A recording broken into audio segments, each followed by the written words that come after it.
శ్రీమాత్రే నమః. ఇంద్రకీలాద్రి పర్వతం మీద వేంచేసి ఉన్నటువంటి కనకదుర్గా అమ్మవారిని నవరాత్రుల్లో రెండవ రోజున ఈ రోజున గాయత్రి స్వరూపంతో దర్శించుకుంటూ ఉన్నాం. సర్వేంద్రియాణ నయనం ప్రధానం. ఇంద్రియాలన్నిట్లో నేత్రము ప్రధానం కాగా సర్వేషు గాత్రేషు శిరః ప్రధానం అన్నారు. అయితే జన్మించినటువంటి ప్రతి ప్రాణికి కూడా మనస్సు చాలా ప్రధానమైనటువంటిది. ఆ మనస్సు మనుష్య జన్మలో చాలా విశేషమైనటువంటి శక్తివంతంగా ఉంటుంది. ఆ మనస్సులో శాస్త్రంలో చెప్పబడేటువంటి 4 భాగాలు ఉన్నాయి.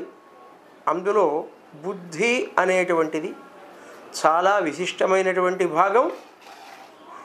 మనుష్యుడికి ఈ బుద్ధి అనేటువంటిది ఎప్పుడైతే సక్రమ స్థితిలో ప్రవర్తిస్తుందో మనుష్యుడు సర్వాభివృద్ధిని పొందుతాడు, తనకు తాను క్షేమం పొందుతాడు, ఎదుటివారి యొక్క క్షేమాన్ని కూడా పరిపూర్ణంగా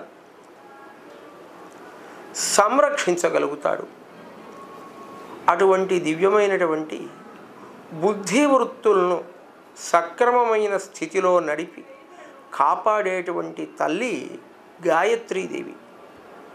సృష్టి ప్రారంభం నుంచి మహర్షులందరూ కూడా గాయత్రీ దేవత ఉపాసన చేశారు. వాళ్ళు మహాత్ములైనారు. ఈ లోకాన్నంతటినీ కూడా బ్రహ్మ సృష్టికి ప్రతి సృష్టి చేయగలిగినటువంటి అనంత శక్తులు గాయత్రీదేవి అనుగ్రహంతో మహర్షులకు లభించినాయి. అటువంటి దివ్యమైనటువంటి గాయత్రీ స్వరూపంతో అమ్మవారిని మనం దర్శిస్తున్నాం. అమ్మవారు 5 వర్ణములు కలిగినటువంటి ముఖములతో ఉంటుంది. అంటే ఒక్కొక్క ముఖం ఒక్కొక్క వర్ణంతో ఉంటుంది. ముక్త, విద్రుమ, హేమ, నీల, ధవళ వర్ణములు. ముచ్చపు వర్ణం, తెలుపులో సూక్ష్మమైనటువంటి ఎరుపు వర్ణం కలిసినటువంటి వర్ణం ముచ్చపు వర్ణం. ముక్త, విద్రుమ ఎరుపు వర్ణం. అలాగే అంటే పగడపు వర్ణం, హేమం బంగారు వర్ణం, నీలవర్ణం, ధవళ వర్ణం పూర్తి తెలుపు. ఈ అమ్మవారు 5 ముఖాలతో ప్రకాశిస్తూ దశహస్తములు కలిగి ఉంటుంది. అమ్మవారి చేతిలో ఉన్నటువంటి ఆయుధ ఆభరణాలను కనుక మనం చూసినట్లయితే వరదం, అభయం, అంకుశం, కశం, కపాలం, గద, శంఖం, చక్రం, 2 తామర పుష్పములు. త్రిమూర్తుల యొక్క త్రిశక్తుల యొక్క దివ్యమైనటువంటి ఆయుధాభరణములు ఏవైతే ఉన్నాయో ఆ ఆయుధాభరణములన్నీ కూడా గాయత్రీదేవి చేతుల్లో మనకు కనిపిస్తాయి. అంటే ఈ సకల సృష్టిని కూడా నిర్వర్తించగలిగినటువంటి అనంతమైనటువంటి మూలభూతమైనటువంటి బ్రహ్మస్వరూపమే గాయత్రీదేవిగా మనకు శాస్త్రాలు చెబుతున్నాయి.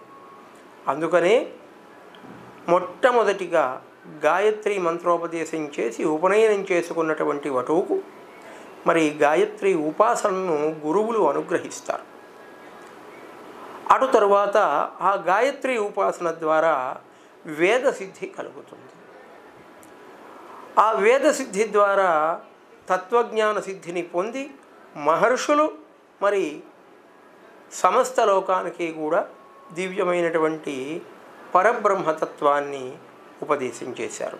కాబట్టి గాయత్రీదేవి యొక్క అపారమైనటువంటి అనుగ్రహం ఏమిటి అంటే మనస్సును సక్రమమైనటువంటి స్థితిలో నడిపి కాపాడేటువంటి స్థితి ఆ అమ్మవారి యొక్క అనుగ్రహం.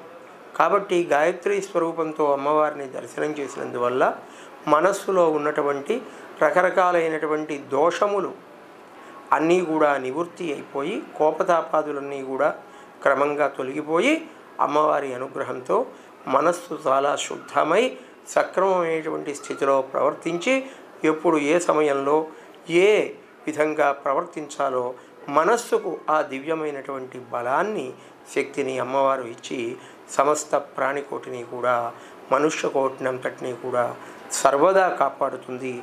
అటువంటి ఆ అమ్మవారి అనుగ్రహం కోసం మనం ఈ రోజున గాయత్రి దర్శనం చేద్దాం.